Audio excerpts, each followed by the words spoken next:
Jadi untuk total skor film kali ini gue kasih nilai 6,4/10. Pada akhirnya semua film itu selera masing-masing kok.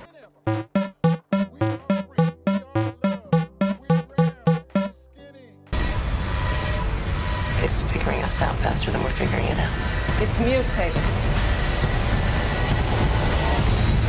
Oke, jadi ini adalah salah satu film yang memang banyak banget di request dari kalian gitu ya. Dan memang ini mencerminkan tentang keadaan kita sekarang sih. Dan mungkin tujuan gue nge-review ini bukan untuk nakut-nakutin atau gimana. Tapi memang ya ternyata film ini sudah terjadi duluan 9 tahun yang lalu. Karena ini kan rilisnya tahun 2011 gitu kan. Dan langsung masuk aja ke penilaian pertama soal story. Gue kasih nilai 5,5. Sebenarnya nih ya, kalau misalkan kita nonton film ini tanpa adanya keadaan kita sekarang, coba kita nonton film ini 1 tahun yang lalu gitu, mungkin akan terasa biasa aja banget filmnya, bener-bener lebih biasa daripada sekarang. Dan mungkin kalau misalkan kita nonton film ini sekarang, ini tuh jadi kayak wow, banyak banget hal-hal yang kayak kenyataannya tuh bener ada gitu loh, bener-bener kayak kita ngalamin juga hal-hal ini. Mulai dari openingnya aja ya, ini opening filmnya aja nih udah batuk-batuk, terus kayak gue udah parno sendiri, ini kenapa tiba-tiba udah batuk-batuk duluan gitu loh. Dan intinya nih ketika film ini dibuka, ini tuh langsung menyajikan berbagai macam karakter gitu ya, karakter cewek, karakter cowok, karakter yang biasa aja, karakter penting di pemerintahan, karakter saintis, pokoknya segala macamnya banyak banget deh gitu dimunculin. Sebenarnya gue suka dengan hal itu, maksudnya dengan berbagai macam sudut pandang gitu ya, jadi nggak cuma satu perspektif dari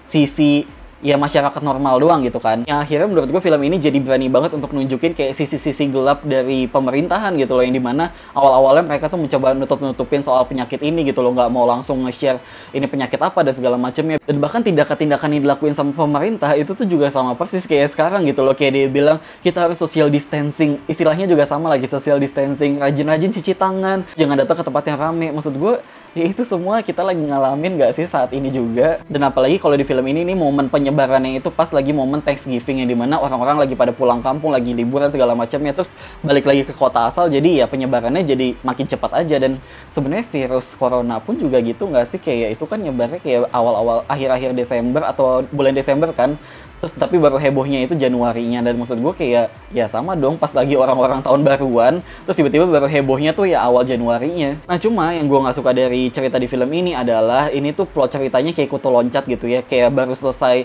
bahkan belum selesai gitu ya, belum selesai nyeritain di satu masalah tiba-tiba udah loncat lagi ke karakter yang baru dengan masalah yang beda lagi gitu, terus loncat lagi loncat lagi gitu. Jadi gue kayak tidak terasa enjoy aja sih untuk nikmatin nonton film ini. Dan apalagi ketika jumlah karakter di film ini juga banyak banget gitu ya, kayak kita agak kesulitan untuk menghafal dia ini namanya siapa dan tujuannya apa di sini. Dan apalagi juga gue ngerasa film ini terasa anti klimaks banget, bener-bener kayak oh udah selesai gitu loh, udah ketemu obatnya, kelar gitu kan, lagi proses produksi ini gitu kan. Emang proses produksinya kan lama di sini, kayak seakan ya 3 bulan gitu, 6 bulan pokoknya untuk produksi massal si obatnya itu. Cuma ya untuk menemukan obatnya itu kayak oh ya udah kelar gitu kan. Nah sebenarnya nih 1 menit terakhir sebelum film ini habis, ini tuh momennya jadi bagus banget gitu loh, untuk 1 menit terakhir itu doang ya, karena itu dimana proses ya revelation ini tuh penyakitnya dari mana sih asalnya, siapa penyebar utama pertamanya gitu kan. Bener-bener kayak teka-teki gitu loh, orang-orang bener-bener mencari tahu gitu siapa sih yang menyebabkan ini.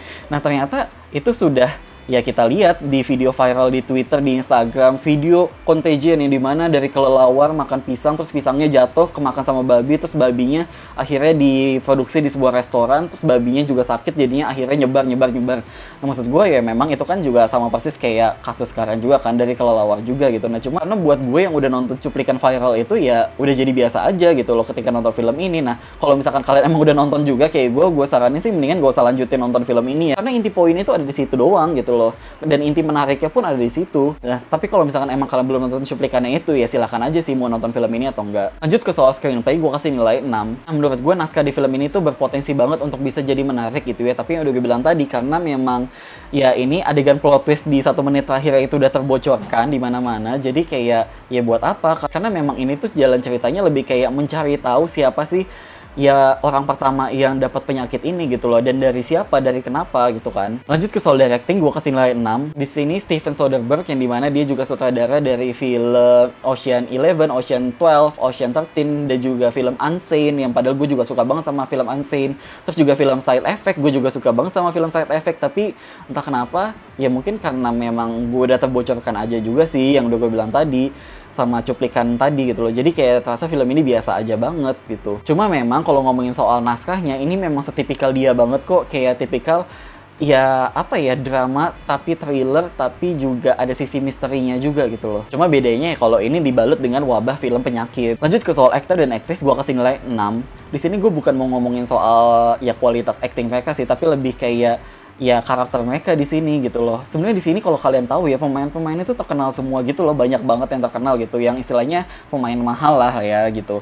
Nah cuma di sini kayak banyak banget yang terasa karakternya tidak berguna, tidak penting banget, porsinya jomplang, kayak porsinya ada juga yang terlalu dikit, jadi kayak ya buat apa karakter dia dimunculin di sini gitu. Dan kayak pendalaman karakternya pun juga semuanya kurang, bener-bener nggak ada sama sekali. Karena yang udah gue bilang tadi, ini ceritanya kayak kutu loncat, jadi kita belum memahami karakter si A, terus tiba-tiba udah langsung pindah lagi ke situasi si B, terus langsung pindah lagi ke C, ke D, ke E. Lanjut ke soal sinematografi dan editing, gue kasih nilai 8,5. Sebenarnya awalnya gue ngerasa shot-shotnya ini kayak, oh biasa aja sih, agak standar aja, tapi ternyata gue suka banget ketika mereka bisa apa ya istilahnya menekankan bahwa virus ini tuh menyebar dari gagang pintu lah, dari buku, dari pokoknya benda-benda yang sentuh manusia itu gampang banget ketularan gitu loh dari situ. Dan maksud gue shot kameranya tuh benar-benar menekankan itu kayak oke, gagang pintu gitu setelah dipegang manusia, terus langsung oke, berarti di situ bakal jadi penyebarannya gitu kan. Dan juga ada satu shot yang menarik gitu ya, yaitu tentang salah satu cewek, gue nggak tahu, gue lupa juga namanya dia siapa dan sebagai apa di sini, cuma intinya dia kayak lagi mencari tahu nih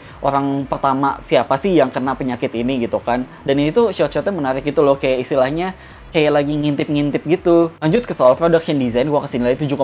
Mungkin kalau misalkan kita mikir, wah film bencana gitu kan, bencana, wabah, penyakit apa, tapi gue ngerasa memang production design-nya di sini terasa agak gabut kali ya. Sebenarnya nggak gabut banget sih, cuma kayak simple aja banget gitu loh, dan terlalu standar banget. Maksud gue dibandingin sama film Korea, film Flu gitu ya judulnya, ya maksud gue itu masih jauh lebih bagus dan lebih heboh, lebih apa ya, ya pokoknya lebih niat aja sih maksudnya untuk mendesain dunia yang lagi chaos gitu loh. Dan sedangkan kalau film ini kayak ya chaos sih ada gitu loh, momen-momen chaos ya, tapi terasa santai aja gitu. Lanjut ke soal kostum, makeup, dan hairstyle, gua kasih nilai 7. Sebenarnya semuanya aman-aman aja, oke-oke aja, dan bahkan ada 1-2 adegan yang agak sadis dikit gitu ya, tapi ya udahlah cuma gitu doang. Pas lagi adegan autopsi gitu kan, itu makeupnya ya cukup oke lah. Sisanya kan kalau orang-orang yang lagi sakitnya ya makeupnya kayak lagi pucet, sakit, demam, meriang aja sih. Lanjut ke soal sound dan music, gua kasih nilai 6. Sebenarnya semuanya aman, oke, nggak ada masalah, nggak ada yang spesial juga tapinya. Dan pada akhirnya semua penilaian-penilaian tadi gue tambah-tambahin dan menjadi nilai rata-rata di awal video ini. Oke, sekian review film ini dari gue dan makasih udah nonton.